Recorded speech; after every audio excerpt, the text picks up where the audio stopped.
but experience other things and learn from them, because it's going to help you do better when you get to that career.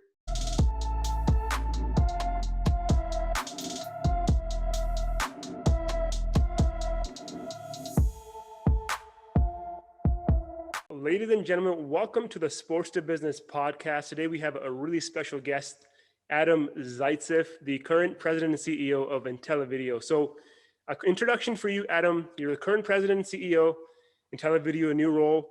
You are based in Dallas. You were the president and CEO of Gold's Gym, the world's top 100 most recognized brands, with more than 650 locations in 29 countries.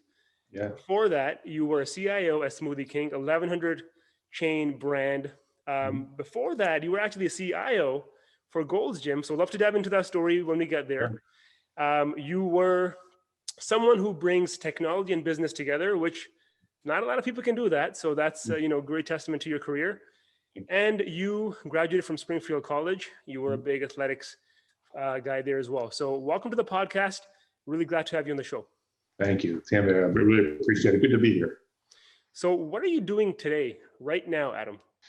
Well, right now in Intelivideo, we're quite busy. We help gyms and health clubs and any kind of fitness operator hybridize their offering, right? So you hear all about digital and home fitness, and so gyms and health clubs need to combat that. So we go in with our platform and our technology and our services, and we help them go digital. So you can have a really nice in-club offering or in-studio, but also as a member, if I'm home on a Saturday and can't get to the gym, I can work out with you even though I'm not there. So we help them hybridize, go digital, engage with their members. So as you can imagine right now with what's going on in the world, we're quite busy and we're growing. And the cool thing is unfortunately for one of the few positives that's come out of the pandemic is people realizing now, hey, I need to be healthy and active, but I may want to do it at home. May want to do it in the gym. So we help gyms prepare and be there, and that's not going to change. That world is kind of, consumer behavior has changed. So it's a good time right now in our world from a business perspective. Now, do you believe that kind of like businesses, right? There's going to be 3 days in the office, 2 days work from home, let's say forever. I think that's what people are saying.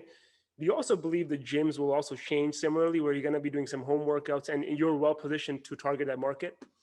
100%. I mean, so if you look at any sector, any retail, in terms of whether you buy food or you guys decide to cook tonight or you actually go to the restaurant, we are in a hybrid world anywhere, retail, restaurant, fitness. We before this happened, shame on me because I thought I know a lot. I never knew who Instacart was. Now my wife and I use Instacart all the time, but we still go to the grocery store once or twice a month because we want to pick out meat we like, the vegetables.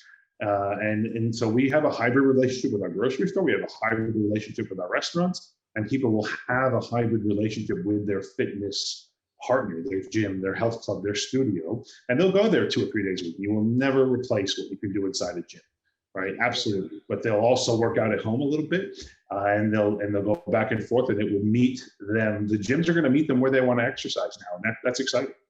Yeah, and you said it right. It's the consumer behavior, the consumer demand that's really driving everything.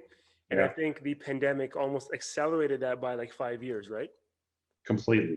All this was here. As much as we'd like to think, well, this is all new. It was all here. Instacart was here. DoorDash, all those things were here. Working out direct-to-consumer fitness, Peloton, they were here. But yes, they accelerated by many years as a result of what happened. Awesome. I want to dive into a lot of these questions with you, Adam, but first, for the listeners, let's go back into your early career. How did you start in your career? Let's go back to your college days. What was that? So a big influence in my life was my grandfather, and he was a veteran, came back from multiple wars and started a business. And he ran a lighting manufacturing, design, refurbished company in the eastern part of Massachusetts where I grew up. And I always admired him. He was an entrepreneur. People worked for him. He took great care of his people. They respected him. He respected them. And as a little kid, I would spend a lot of time running around his shop, probably before the rules came out, because I was in places I probably shouldn't have been. But running around that shop, seeing things, just seeing how people revered him and how he treated them well, and how he was growing a business and helping people and putting food on their tables as a result, and vice versa. So always admired that. So for me, I wanted to be him. I wanted to be an entrepreneur. I wanted to run a business. And so that was always in the back of my mind. And while I was in school, I was actually at Springfield College. I got a part-time job, which then turned into a full-time job, at a computer company. Now I'm a little older than you, so this was a long time ago, but this was back when like Windows was still early days and Novell networks and all this early tech and local area networks were new, and there was barely any internet or email, and shamefully that's the truth for me. But it was a great experience for me. This young company took me in, and I was building computers. And I was making like $4.50 an hour, putting them together for them and doing tasks. But it taught me a lot. It taught me about how to run a business, how to take care of people even more. It taught me a lot about technology. And then within a year later, I was selling stuff for them, selling computer networks and integration services and technical support for companies back then. And while I was going to school full time, and I learned a lot, and I just got invigorated by technology, but also by business. And so after school, got my first job in New York on Long Island for a similar type of company, for a computer company, and really never looked back, and worked there for about a year when I met a friend there, a colleague, and we left and said, hey, we want to start a business. We're young. At the time, it was me and a dog. That was my only responsibility in life, was my dog. I said, you know what, worst case, mom and dad will take me back, which I'm not sure they were so keen on that idea. But and we started a business, and the two of us in a 1,000 square foot warehouse that we actually had to build some small offices. But it was a warehouse. My business partner's father-in-law let us have the warehouse. He owned the building, only for a little while for free. Then we had to pay. But we started a business in the video conferencing space. And it was at the time where calls like this were, on a desktop for free or for a few dollars a month were non-existent. This is in the mid 90s. So video conferencing was very high quality, but it was expensive.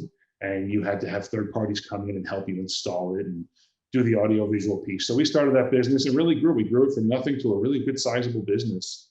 And then while I was there, I learned a lot about tech and a lot about technology and software. And that's how I got into the software space, which eventually in the mid 2000s led me into the fitness industry. So it's been an interesting route, an interesting journey from kind of serial entrepreneur with a few projects to software company into the fitness space. And here I am today. You mentioned that you were doing things while you were in school, right? So you were doing things that probably weren't even that fun at times because you're putting together computers and you were out of your comfort zone. A lot of this is going back to the student athlete mindset, right? A lot of these young kids nowadays are very fixated, and myself including when I was in their shoes. I went to school for this degree. I just want to get a job in here, very black and white. But everyone that I've spoken to on this podcast, Adam, has said the same thing. Do the things that are hard and your career's going to take care of itself. Was that the case for you as well? And I think that's what you're alluding to, right? Yeah, no, it was absolutely do things that are hard, because then the rest of it, well, I don't want to say easier, but you'll know how to handle it. You'll have been through those experiences early days. And it was definitely out of my comfort zone. They taught me how to do certain things. I never thought I'd be connecting cables and putting cards in and screwing down motherboards and having things blow up in my face, because back then it wasn't so easy.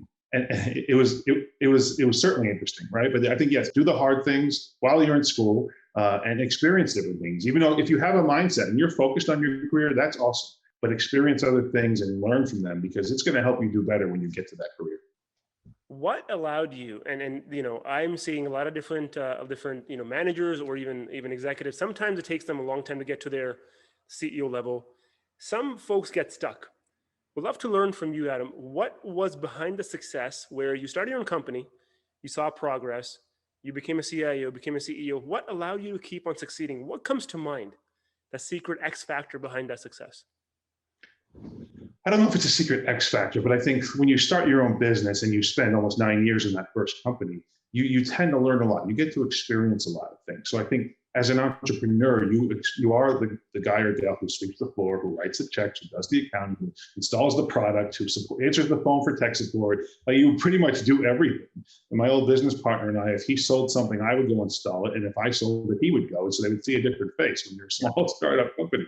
And so I think just having that experience early certainly helped. But I think being open to a mindset of change and experience is critical, because our world changes so quickly. When our parents were younger, it didn't change as fast. They could be in a career for 5, 10, 20, 30 years, sometimes for the same company. And that's not happening anymore in this world. So I think for me, it was being open, being able to run my own business early got me that experience. So a lot of things I had seen later on. When we got into the fitness industry, when I, after my first 9 years in the audio visual world and got in the fitness space, our company got sold about 4 years after. to a large publicly traded company in Toronto, actually, a constellation company called Jonas Software. And they acquired our business, and they really taught us a lot about growing businesses and what a CEO role is, what a CIO role is, how to care for your people, and great organization, great people. But being an entrepreneur helped bridge to that and really helped take what I learned there and really compound it and accelerate it quick enough to where moving on past that into the world at Gold's or Smoothie King made it a lot easier. Would you also say that that is probably something that allowed your tech side to also learn the business side? Because a lot of times tech folks only think about the product. Business guys only think about the finances. There's That's a bit of a gap in the middle, right? Completely. And when we sold our business and we became part of the Jonas Constellation family, they run a great business. They're a holding company of software businesses. And so 5.5 years of basically like a business school for me, it really was learning how to handle metrics in a software company. And what does that look like in finances and ratios for people who deploy software compared to software revenues and acquisitions and M&A and diligence. We did a lot of those. And so, yeah, it was probably the point that was able to bridge that gap for me, that helped get me ready so that I could take on some of these greater roles. Amazing. How did your fitness or athletic mindset from Springfield College prepare you for some of the, I guess, not so great days of running your own business? It's interesting. You do learn when you run your business. You become your own psychologist sometimes. You should charge yourself $200 an hour for talking to me, because I became my own psychologist. But at Springfield College, their motto was spirit, mind, and body, and they ingrained that in us there, and they still do. So it did help me think about all those things. You got to have a base. Number one, you got to stay focused. It's not just about one thing; it's about all those things. And I think college life certainly can help bridge that gap and teach you those things. And Springfield did a great job of doing that. And as you look at running a business or being an entrepreneur, you do hit so many highs and lows. And whether it's exercise, whether it's just setting your mindset in the morning, friends of mine who use the app Calm, and they get every morning, they meditate for a few minutes or whatever they do. And it really does help you, because when you run a business, or even if you're not the CEO, whatever your role is, manager, director of a team, doesn't matter. Pressure's on. And so you have to be there all the time. And so just having some experience in other areas in life that challenge you, whether it was owning a business, playing sports, dealing with the fact that you got 4 finals over a 1-week period. And I have 2 college-age student kids right now. So I know, and I get those texts like about, oh my God, I can't believe I have to get this done, and all those fun things. So it did help a lot, and it does prepare you a lot for what's out there in life, because you're going to bob and weave through everything, and college certainly helps that. Yeah, I think you hit on the head. It's like, you have 4 finals and you have a game on the weekend. That's right. How do you prioritize? Yeah, and one of my kids plays college sports. She's a basketball player, and so she balances all those things. And I don't know, I admire the fact that these kids can do that. They basically have 2 full-time jobs, right? And that really helps as they grow out of their college career into their professional career. Awesome. Let's now jump into more on the executive side, Adam. Walk me through how you got into the CIO role at Gold's Gym, and what was it like actually working in a fitness industry? Yeah. As a tech, because that was something I think the two were getting married in the late 90s or 2000s. So I think you were right on the cusp of the breakthrough in that industry, right? Yeah. It was interesting. So at Jonas, when they bought our business, and I was running the kind of the North American fitness business unit for their software business unit, one of the companies we acquired had Gold's Gym as one of their marquee customers. So I got to know the ownership group and the executives there and the team members there.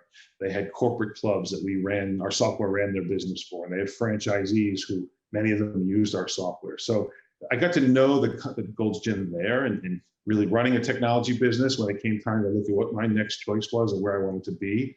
And we joke about stepping out of the dark side, being a vendor, and into the light, being the customer. But I made that transition, and it was interesting. It was I'll never forget my first day there in February of 2016, coming in as the CIO, there to help digitally transform the brand and bring some innovation.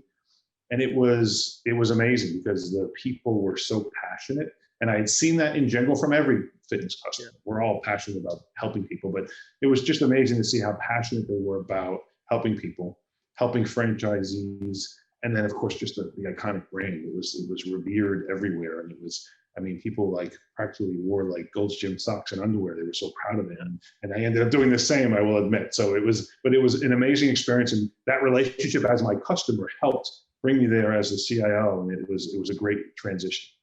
I mean, I hear some stories about how people travel to, I think, some cities in Europe to just visit a gold gym and see Mhm. all the great bodybuilders working out there. Like, do you have any stories like that you've experienced during your time? So many. I mean, so what they call the Mecca, which is the Gold's Gym in Venice Beach, which just reopened recently, mostly outdoors through the pandemic right now. But that is the one where everyone goes. That's where Arnold Schwarzenegger trained, all the bodybuilders trained. And even though the brand has certainly transformed beyond bodybuilding just to get you strong for whatever you want to be strong for in life, it is still the Mecca, and people visit there. And tour buses stop there, and they buy the T-shirts up. And there's a woman who works at that gym full time. Her only job is to manage the retail environment because they sell so many T-shirts and sweatshirts and all the stuff that says Gold's Gym Venice Beach on there. So it is an iconic place. People show up. In fact, in 1996, a man flew in from Japan. He showed up there unannounced at the time when the Gold's Gym headquarters was upstairs, right? So there was the gym downstairs and full 30,000 feet of office space upstairs. And he knocked on the front desk in his broken English and said, my name is Iji, I'm from Japan, and I'd love to bring Gold's Gym to Japan. So they brought him upstairs to the ownership group at the time. And then now he is now the master franchisee in Japan with 97 or 98 clubs, 20 something years later, and probably one of the best operators the brand has around the world, and probably the most passionate. So interesting story. He read about it in a magazine in Japan, hopped on a plane, flew over, and now he's one of the most successful Gold's Gym franchise operators out there. It brings me 2 points to my mind right now. One is, it was totally different. Like, pursuing an opportunity that you know is there, but others don't see. I think this franchisee saw that. He saw a magazine. He's like, let's just go and get it done. And he just flew over. I mean, a lot of people, if many people don't do that nowadays, right? So it's like, just go and get it. Like, what's the worst that's going to happen? It's just brilliant.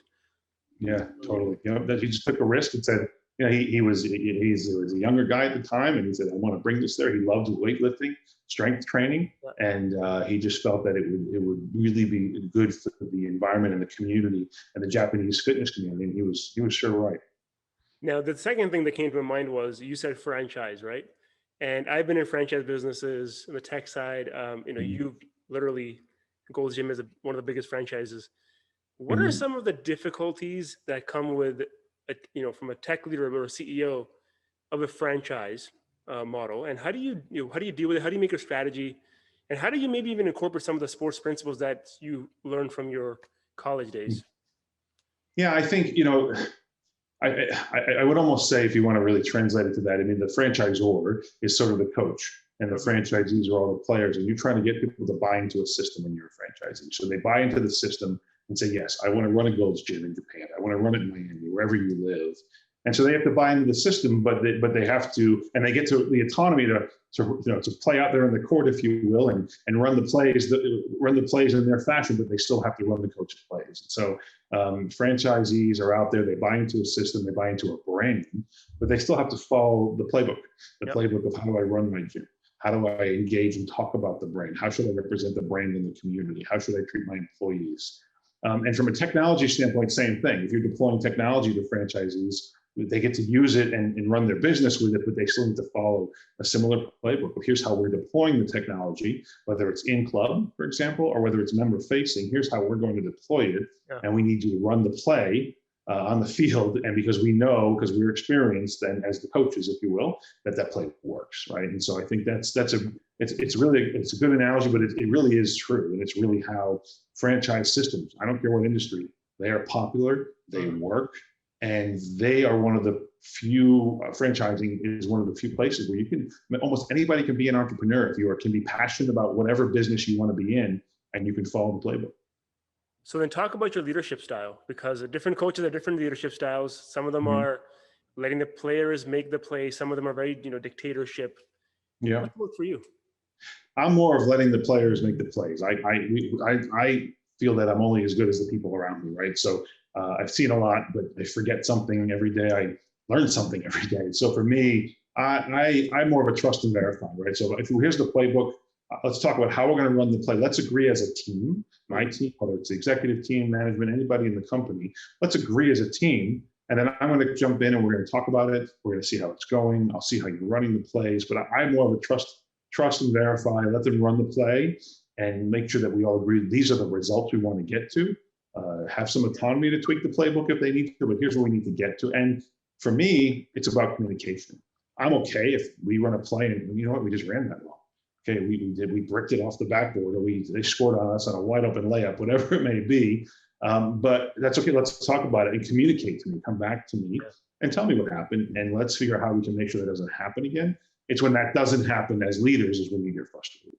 I think that's a great point. It's about, you're not going to penalize someone for trying their best if somebody just outplayed you. But I think a lot of times what people don't realize is if you don't take the initiative and you don't communicate that you messed up, that's when leaders, the strategy falls on his face, right? Yeah. So then on the same note, Adam, I love this concept of letting the players play, make the plays and trust to verify. How do you get people to buy into your vision? Because sometimes people just don't agree. Yeah, I think I think you're all in there for the same goal. Whether you join a basketball team, hockey, lacrosse, baseball, whatever, you're there for the same goal. In sports, it's to win, it's to represent your school, represent your team, if it's professional, whatever it may be. And I think that's a lot of that goes back to the hiring process, and it's hard. But when you're vetting through people in the hiring process, you've got to really see their personality, see if it's really about them. And there's certain things with how they answer questions and what they say, and how they talk about things. And are they really a team player? Is it all about me, or is it about the team? And we all know in sports, this is an easy one, but it is about the team. We understand that completely. There's very few individual sports, but in the team sports, that's what it's all about.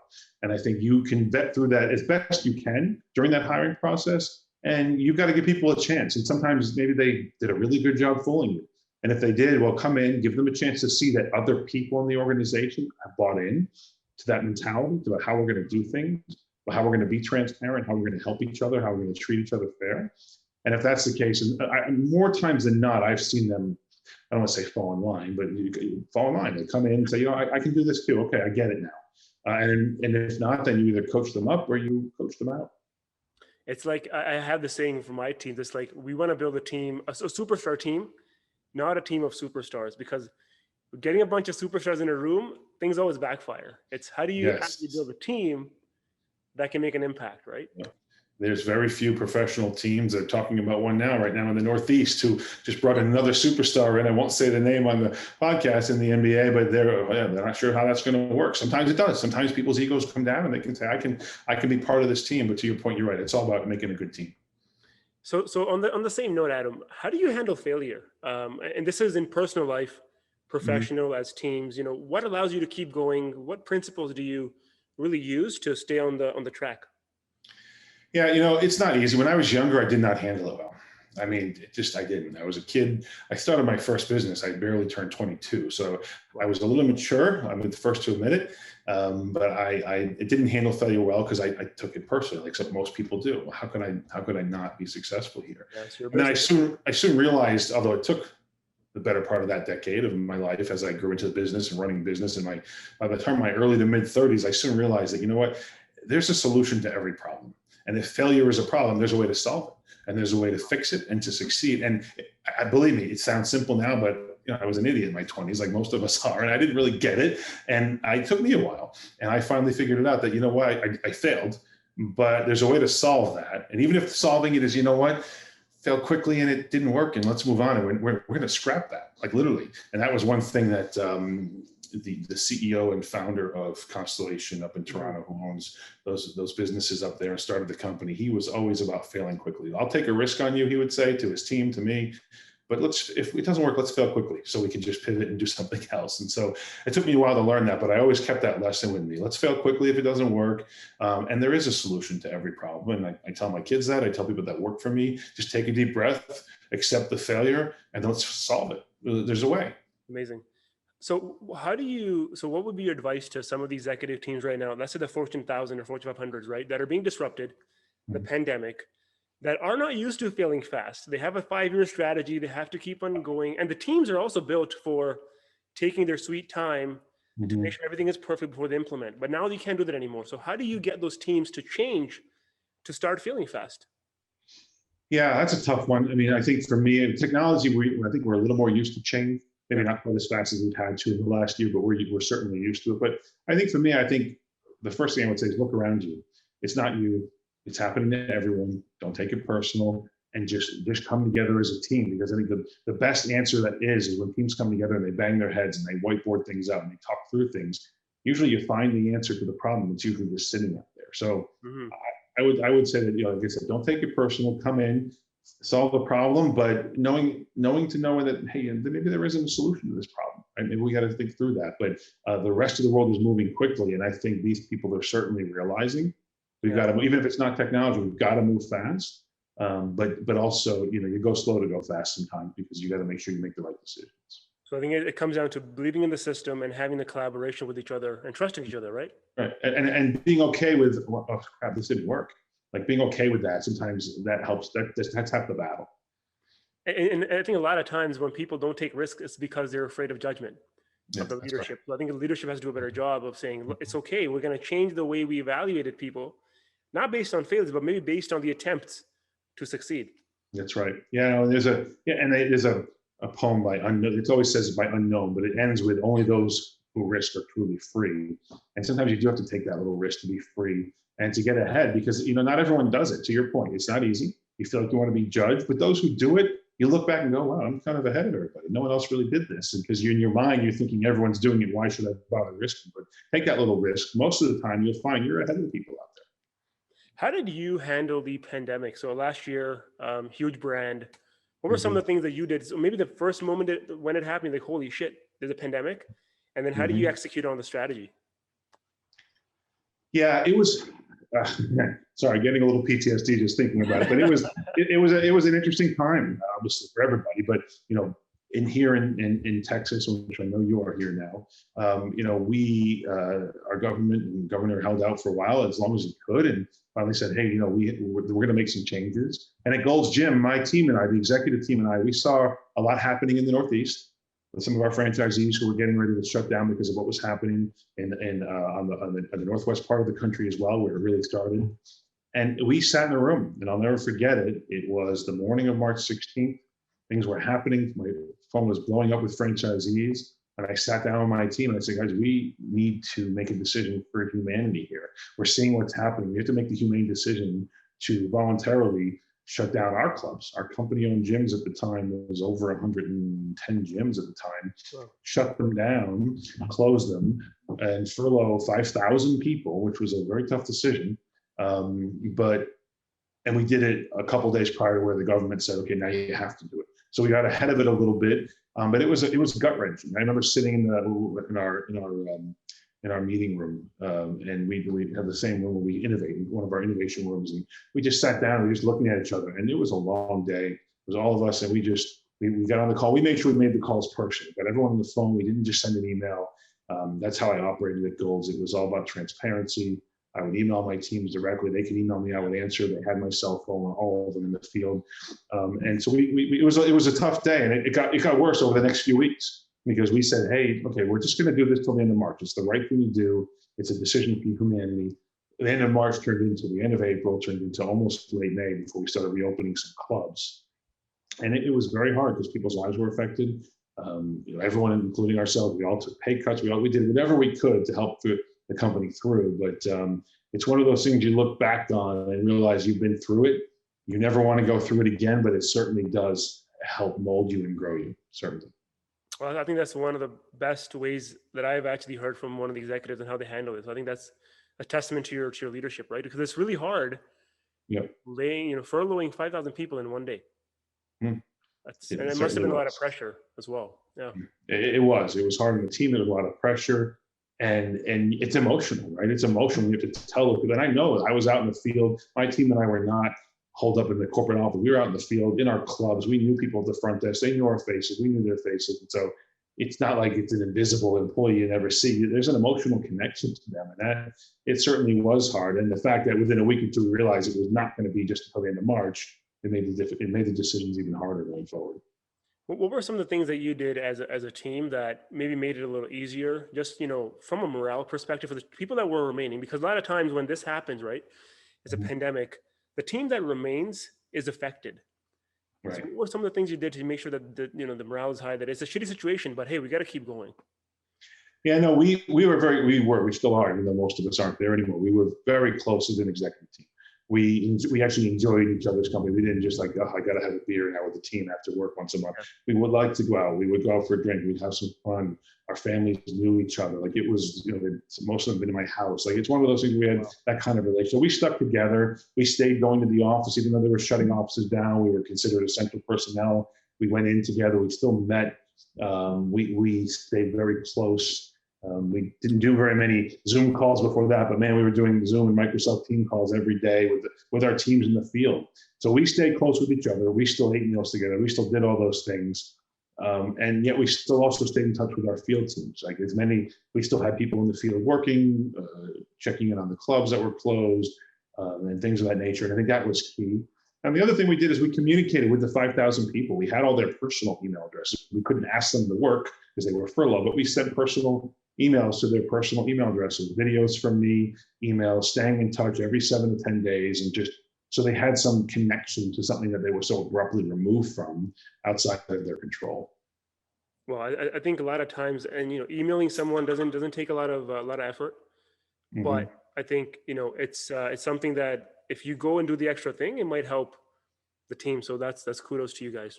Thanks. Yeah, absolutely. Last question for you, Adam. What are some advice that you have right now for executive teams or even students, right? I think everybody's kind of looking at the same thing. It's like the pandemic's going to be over, but we have to go to the 2021, things are going to get better. How should people be planning the 2021 from an executive perspective as well as from a career standpoint? Yeah, I think for me, it's a couple things. I certainly think the word perseverance is more in my vocabulary the last year than it ever has been, both personally and professionally. So for executives, for folks like me, for anyone, any level, any business out there listening, certainly continue that mindset of persevering through this. That's really critical. And I do feel my personal opinion, my professional opinion is I think we are in for a big rebound. I think my industry specifically in fitness is in for a huge rebound, but I also think retail and restaurants and anything in that we are ready for a big rebound in the next 3 to 5 years. A, because people have been so deprived. B, because they found new ways to consume our products. Whether you own a store, you run a restaurant, you run a gym, it doesn't make a difference. And there's opportunities there. I also think the fact that people who value a personal engagement or relationship with their brains are going to want more and more of that over the next few years. So it's not just about tech and taking people out of the mix. No, people are going to be even more important part of the mix in almost any industry. So I would say to anyone, whether you're a college student getting ready to come into this going, oh, all those people lost their jobs. How am I going to get a job? Like people are hiring in all different areas. Opportunity is going to be abound, maybe not right this second, but soon. And I think in this country specifically, we've got a unique opportunity ahead of us in many industries to really take the bull by the horns here after this pandemic and run with it. And I do feel like not just the economy, I'm not an economist, but just knowing what I know about business and various industries, we're going to see a big rebound. And I think we're going to see some real innovation that's going to help that. And it's going to be an exciting time for a while. Awesome. Well said. And one thing I'll add there is opportunities will arise, but they're in different areas perhaps. So I think keeping an open mind for at least for student athletes and even executives, I think instead of focusing on the same revenue channels, there's other things that are going to come up. So it's all about being flexible and pivoting back to your point, right? Yeah, absolutely. I agree. Awesome. Thank you so much, Adam, for jumping on the Sports to Business podcast. So CEO and president of Intelivideo, pleasure to have you on. And I'm sure our listeners had great value from you, all of your advice and how you handle the pandemic. So thank you so much for coming on. Oh, I appreciate it. So thank you for having me very much. I appreciate it. Thank you. Team, remember to like, subscribe, and share with a friend, and visit tanveerbangu.com for a ton of free content and exercises.